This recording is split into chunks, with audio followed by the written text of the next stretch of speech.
तो भई एक छोटा-सा मैथ का वीडियो बनाएँगे। अब कुछ लोग नाराज़ हो जाते हैं कि गुरुजी ये तो आध्यात्म वाला चैनल है, इस पे ये गणित मत करो। लेकिन यार बहुत सारे हैं स्टूडेंट्स। अब दूसरा चैनल तो यार बहुत मुश्किल है, क्योंकि बहुत टाइम कंज्यूमिंग। मैं तो ये ज़्यादा अब साधना करना चाहता हूँ और मेरे साथ लोग हैं वो सब बिज़ी हैं। तो अब जैसे कमेंट्स के ही जवाब देने में बहुत टाइम लग जाता है। मुझे अच्छा लगता है, पर तब एक और चैनल तो बहुत मुश्किल है। ऐसा करेंगे कि ये कम करूँगा मैं मैथ्स के। दूसरी बात ये अध्यात्म के खिलाफ थोड़ी है यार।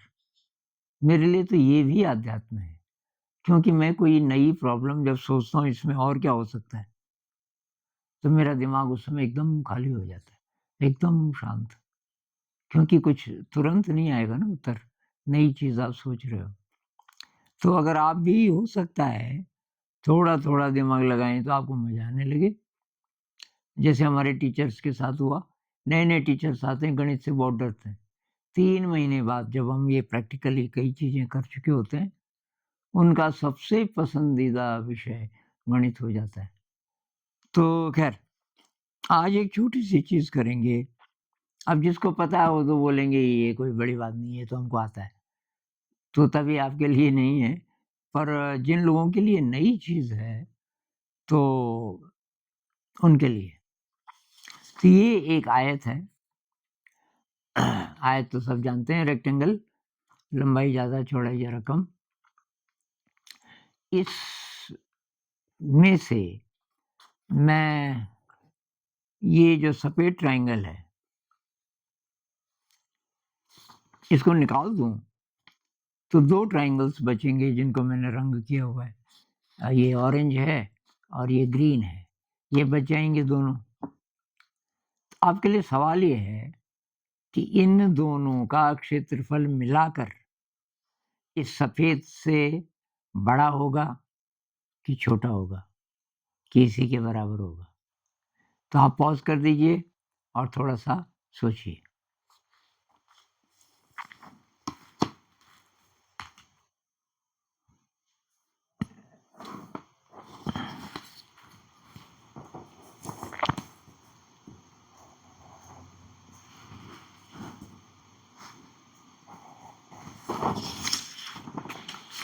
तो आपने शायद थोड़ा-सा सोच लिया होगा।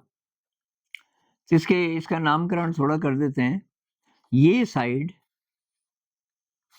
ए है रेक्टेंगल की, और ये साइड बी है। तो इस त्रिभुज का क्षेत्रफल सफ़ेद वाले का क्या हुआ? त्रिभुज का क्षेत्रफल होता है बेस, मतलब ए, गुणा हाइट, तो हाइट वही है जो कि आयत की चौड़ाई है। हाइट है बी बटे 2, ए बी बटे 2। आयत का क्षेत्रफल कितना है? ए गुणा बी, मतलब ए बी। आयत का ए बी है, तो इस त्रिभुज का है ए बी बटे 2, आधा। इसका जो क्षेत्रफल है वो आधा होगा आयत का। तो जो बचे हुए हैं उनका कितना होगा? अब तो समझ आ गई ना बात। जब आधा ये ले गया तो आधा ही होगा। इसका और इसका मिला करके आधा होगा। तो इसको आप लिखोगे कैसे? मतलब कोई बोलेगा भाई ये बात अब लिख के बताओ कि एक आयत है जिसकी लंबाई ए है, चौड़ाई बी है, और इस तरह से ये त्रिभुज बना हुआ है, सफ़ेद त्रिभुज। इसको निकालने के बाद जो 2 बचेंगे, तो इसको लिखिए कि कैसे इन दोनों का क्षेत्रफल भी ए और बी के बराबर होगा, क्योंकि हमको ये दूरी नहीं पता और ये दूरी नहीं पता। तो फिर पॉज़ करके आप सोचिए कि क्या होगा? तो शायद आपने सोच लिया होगा। तो इन दोनों साइड्स का नामकरण कर लेते हैं। तो मान लीजिए कि इनका नाम है सी और डी, सी और डी। तो आप इस त्रिभुज का क्षेत्रफल बताइए। इसको बेस मान लो, इसको हाइट मान लो। तो सी बी बटे 2, सी बी बटे 2। तो मैं थोड़ा-सा इसको हल करने की कोशिश करता हूँ। ये है आपका ऑरेंज, तो ऑरेंज का है CB/2, इसको ऑरेंज से ही लिखा जाए तो ज़्यादा अच्छा है, CB/2। ऑरेंज का है CB/2, CB आयत का है, CB/2 ऑरेंज का। और ये जो हरा है इसका कितना होगा, D, और ये तो उतना ही है जो इतना है, DB/2, आधार गुणा ऊंचाई, बेस इंटू हाइट, DB/2। इसको इसमें ऐड करेंगे, plus DB/2 plus DB/2 plus DB/2।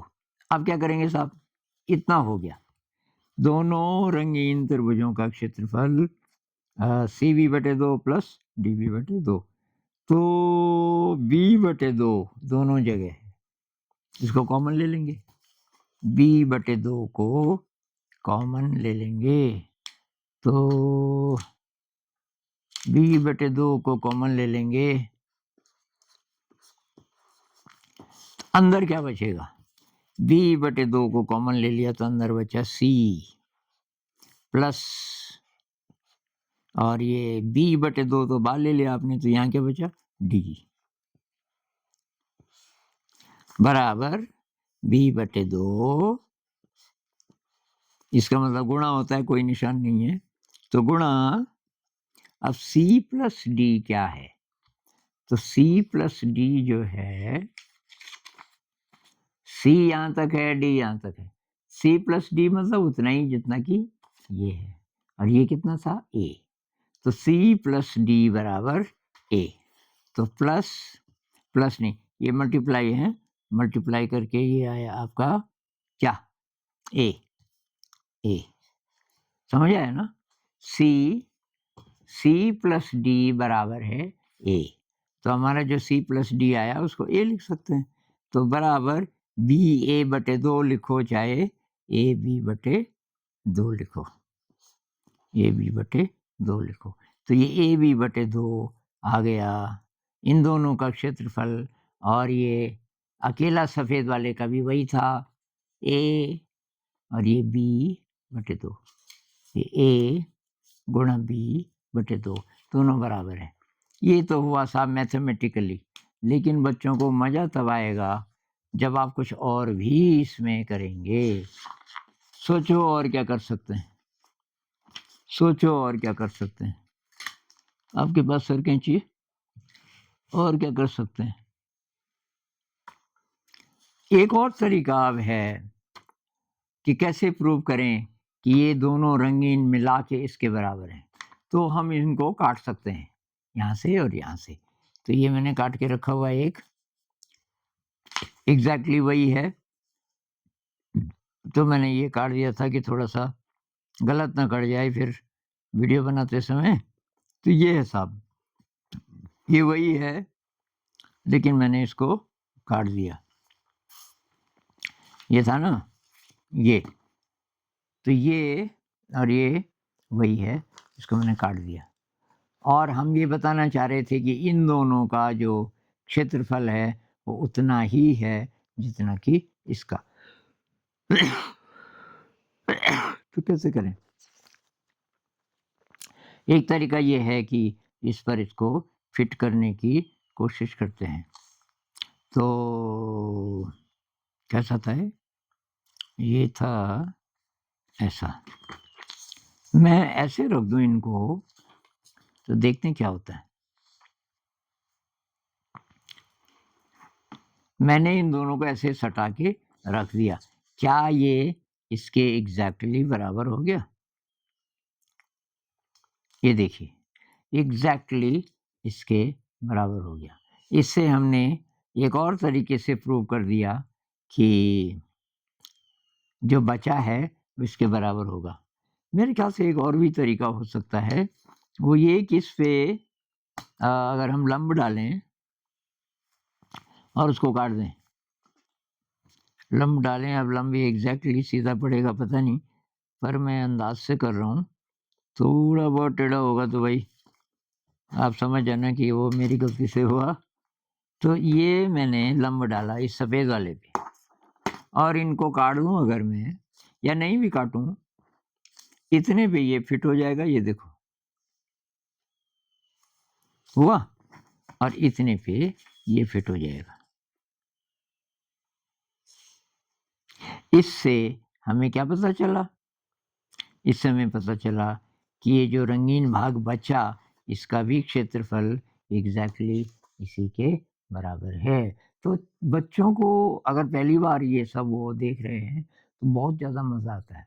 मज़े का मतलब न्यूरोलॉजी के हिसाब से थोड़ा-सा अच्छे रसायन बना दिया आपने इतने कम टाइम में, बच्चे के शरीर में, थोड़ा-सा डोपामाइन बना दिया, थोड़ा-सा सेरोटोनिन बना दिया, थोड़ा-सा गाबा बना दिया, थोड़ा-सा ऑक्सीटोसिन बना दिया और इससे क्या होगा? ज़िंदगी में थोड़ा-सा मज़ा आना शुरू होगा। अगर कोई ऐसा स्कूल है कि सारे टीचर्स वही वाले हैं, सिलेबस वाले, होमवर्क दिखाओ, ये करो, डराने वाले, तो डर से जो डैमेज हो रहा है बच्चे का, आप थोड़ा-सा गणित की क्लास में उस डैमेज को ठीक कर रहे हो, रिपेयर कर रहे हो, तो बहुत बड़ा ये पुण्य का काम भी है। समझ भी आएगा बच्चों को और उनके ब्रेन के लिए, उनके इवोल्यूशन के लिए ये बहुत अच्छी बात होगी। फिर और बात करेंगे। नमस्कार।